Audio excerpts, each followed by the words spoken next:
Media సమావేశంలో నర్సరావుపేట నియోజకవర్గ TDP incharge Chadalavada comments. ఎమ్మెల్యేపై మేము చేసే అవినీతి ఆరోపణలకు పూర్తి ఆధారాలున్నాయి. నాపై ఎమ్మెల్యే గోపిరెడ్డి డిమార్మేషన్ సూట్ కూడా వేశారు. ఎమ్మెల్యే అవినీతికి నిదర్శనం ఉప్పలపాడులోని ప్రభుత్వ భూమిని ఆక్రమించుకొని సాయిబాలాజీ అనే వెంచర్ వేసి ప్లాట్లు వేసి అమ్ముకున్నారు.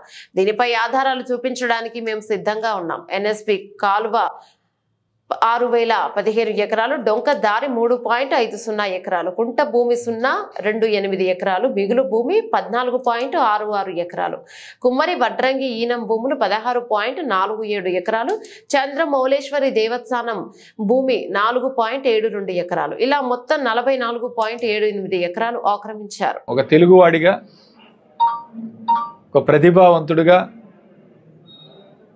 అట్లానే మైనార్టీలో ఉన్న ప్రభుత్వాన్ని కూడా 5 సంవత్సరాలు ప్రధానమంత్రిగా తన చాకచక్యంతో నడిపించిన వ్యక్తి పివి నరసింహారావు గారు. సో అలాంటి వ్యక్తికి భారతరత్న ఇవ్వటం మనందరికీ గర్వకారణం, తెలుగు వాళ్ళందరికీ కూడా గర్వకారణంగా భావిస్తూ ఆయనకి ఈ రోజుకి న్యాయం జరిగిందని కూడా భావిస్తున్నాం. ఖచ్చితంగా అది కూడా వైఎస్ఆర్ కాంగ్రెస్ పార్టీ తరఫున మేమందరం కూడా ధన్యవాదాలు తెలుపుతూ సెలవు తీసుకుంటాం. ఈ నెల 14వ తారీఖున నర్సరావుపేట పార్లమెంట్ వైఎస్ఆర్ కాంగ్రెస్ పార్టీ అభ్యర్థిగా నియమితులైన అనిల్ కుమార్ యాదవ్ గారు నర్సరావుపేటకి విచ్చేస్తూ ఉన్నారు. 14వ తారీఖున పల్నాడు బస్టాండ్లో ఓ భారీ బహిరంగ సభతో ఆయన్ని ఆహ్వానించే కార్యక్రమం చేస్తున్నాం. అట్లానే ఈ కార్యక్రమాన్ని నర్సరావుపేట నియోజకవర్గంలోకి కాకాని పెట్లూరువారిపాలెం దగ్గర గొప్ప ర్యాలీతో ప్రారంభమై నర్సరావుపేట పట్టణంలోకి ప్రవేశించి పల్నాడు బస్టాండ్ దగ్గర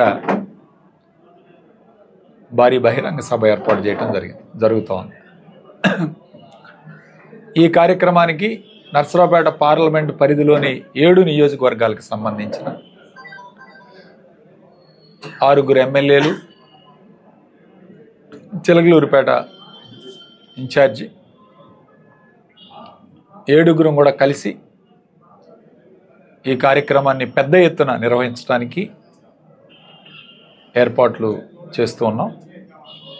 ఈ కార్యక్రమానికి వైఎస్ఆర్ కాంగ్రెస్ పార్టీ కార్యకర్తలు, నాయకులు, శ్రేయోభిలాషులు, అభిమానులు అందరూ కూడా పెద్ద ఎత్తున ఈ కార్యక్రమంలో పాల్గొని విజయవంతం చేయవలసిందిగా ప్రతి ఒక్కరికి కూడా విజ్ఞప్తి చేస్తున్నాం.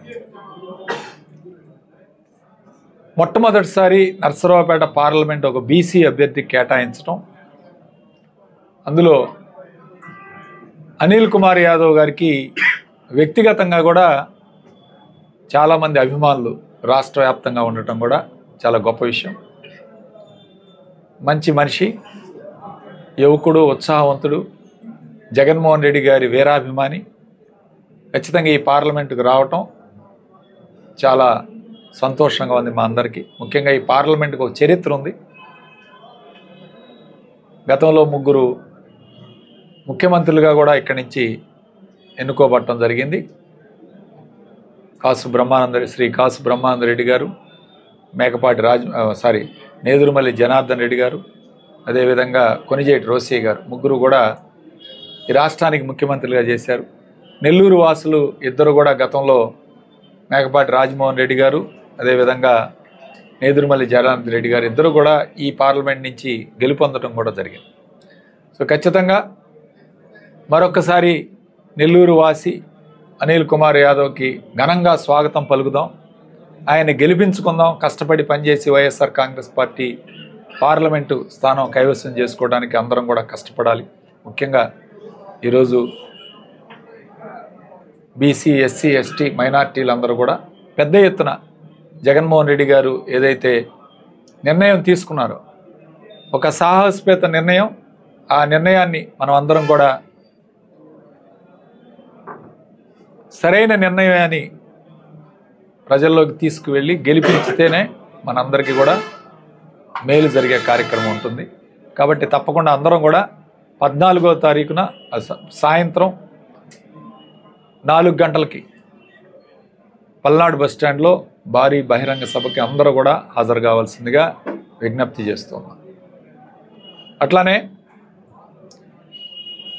పివి నరసింహారావు గారికి మన మాజీ ప్రధానమంత్రి, మాజీ ఆంధ్రప్రదేశ్ ఉమ్మడి రాష్ట్ర ముఖ్యమంత్రిగా పనిచేసిన పివి నరసింహారావు గారికి భారతరత్న ఇవ్వటం పట్ల అందరం కూడా హర్షం వ్యక్తం చేస్తున్నాం.